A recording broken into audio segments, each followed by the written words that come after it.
Think about it. Okay, so we have so much work to do.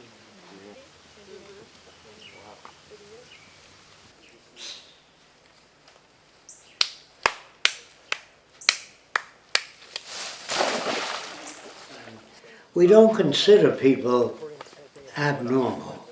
We don't consider people good or bad. We consider the background they come from. And we try to generate a background that will eliminate those behaviors. However, during the transition, that will be extremely difficult. After we establish the educational system and the language that has uniform meaning, not subject to interpretation, as long as subject to interpretation language, you're going to have wide variations in human conclusions. But if we can develop a language like mathematics or chemistry, or a language that has uniform meaning like engineering, in that case most people will understand one another.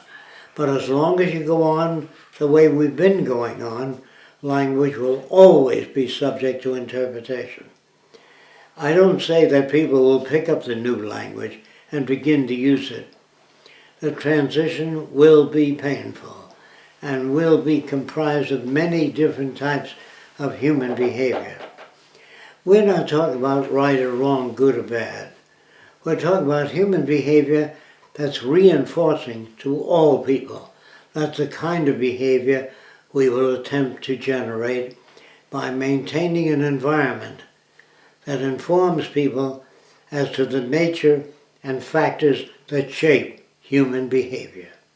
Talk about the role of research in the future in this type of society. How would the findings of behavioral research influence society? Or do you feel that it would, or do you feel that behavioral research would not exist in the future? I think it will exist during the transition. There's no question about it. They will try, since most people during the transition are not scientifically oriented, they will try to identify the reasons for behavior that's not desirable. And if they're wrong, it won't work, whatever treatment they come up with. If they happen to be on the right track, it'll work. The only real difference between scientific method is if many people try the same experiments and get the same results, it means that the system is valid. If they get different results, it means they have to do further experimenting to try to ascertain what it is that shapes human behavior. During the transition, there will be differences of opinion due to language interpretation. That's why I say we have to develop a language that has uniform meaning to people. What determines the accuracy of the system? How well does the system work? If it works well, we use it. If it doesn't, there's more work that has to be done. It's a very rational approach without taking favorite points of view and pushing them because society accepts erroneous points of view. I think that in the future we can condition people to appreciate information accumulation rather than random opinions. Information accumulation means testing results, testing methods, and if they work, we use them. If they don't work, or if they work part of the way, we use that part which works. There is no other way to learn except to make decisions that are less correct, and that's based on background. I think that in the future, children will be educated in using scientific methods of evaluation, but they'll also know that the methods used are not the best. They're the best we've come up with. And if the kids suggest other methods, we say, why don't you test it out and let us know what results you get. If I tell Larry, you can't grow food that way, and he finds out that he can, he has to inform me that I did these same things that you said, and they didn't work, then obviously I have to turn around and say, I didn't know that. But can the average person participate? They usually are not qualified unless they study hydroponics or chemotherapy or something related to the field, but just bursting out with, I don't know that I like that, I can't deal with that. What do you suggest? People say, will you experiment on animals in the future? Well, if you have a new vaccination that may help rabies or some other human pattern of behavior that's less desirable, do you want us to give that shot to the person or not?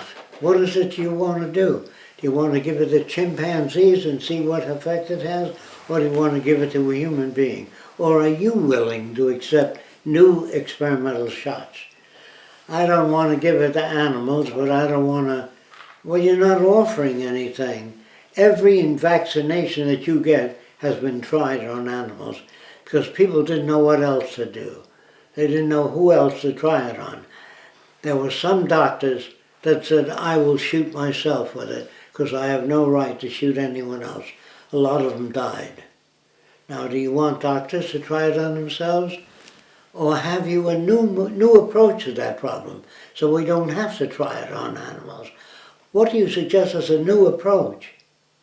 You say, well, maybe we can build an artificial blood circuit. Go to work on that. See if you can. I'm not against people suggesting other things, but the suggestions better be based on some knowledge of the human circulatory system or disease, yes.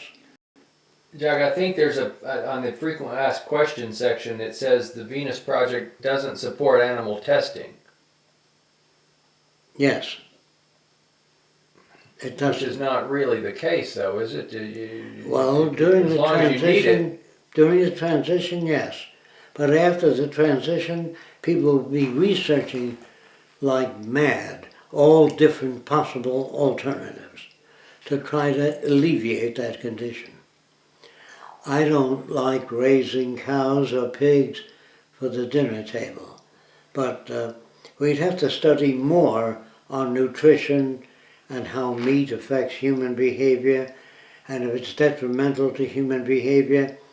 And people say, well, I don't believe in killing animals. Maybe with the possibility of nanotechnology, we can make liver tissue, beef, without raising animals and killing them. We might be able to take atoms and arrange them into whatever molecular configuration is desirable, vegetables or animal tissue. That would mean no killing or torture of animals. But unless you come up with nanotechnology, they will continue to do the testing on what they consider inferior animals, unless you suggest something else. So we have to do a fantastic amount of research. In doing research, we can come up with ideas, but not doing research, saying, I don't believe in killing animals. If you don't suggest an alternative, they will go on doing that. So I suggest a great deal of experimental work. If the experiments are wrong, it just won't work. A lot of people want to know, how do I know that these cities will cost less? I'm not going to give them the figures on that because all I know is if you repeat the same design, in this case it's 8 times, it's going to cost less. If every building is a different size, it's going to cost more. So if you standardize windows and everything else in the mid-buildings, the cost is less. But if every skyscraper has windows that are custom built for that building, you're going to have to pay more in terms of energy to get that. If transportation, say, is built in the middle of the city zone that goes around, I mentioned that many times, they want to know what the figures are, how much it will cost to do that. That's a price system question. Do we have resources to do it? That's the real question. How much concrete do we have? And if we don't have enough concrete, what kind of new materials can we develop to take care of that. But basically, I can't give them cost estimates because land costs vary, it depends on where it is. And how far is that land from concrete? Siam has the largest concrete company in the world. So if it's built in Siam, it'll cost less. But if it's too far away from Siam, we'd use other composite materials. Now I can't tell you, I don't know, maybe 10 years from now or 5 years from now, a new material comes out.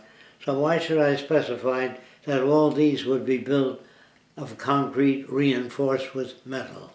I don't know what new materials will come out. So at that time, if it's 5 years from now, it'll be the latest material.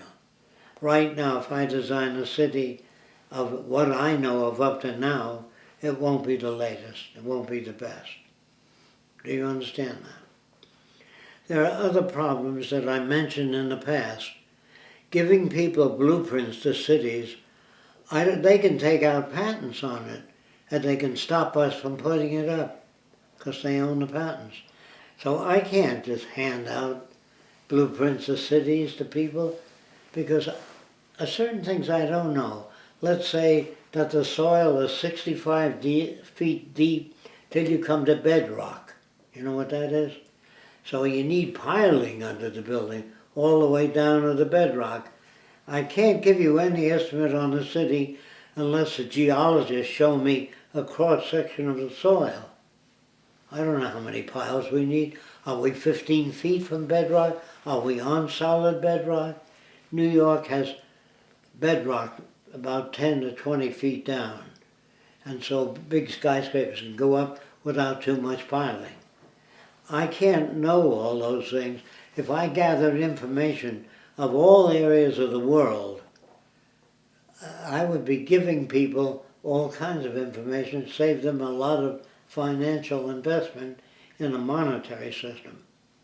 They might begin to turn out cities like this because they're more financially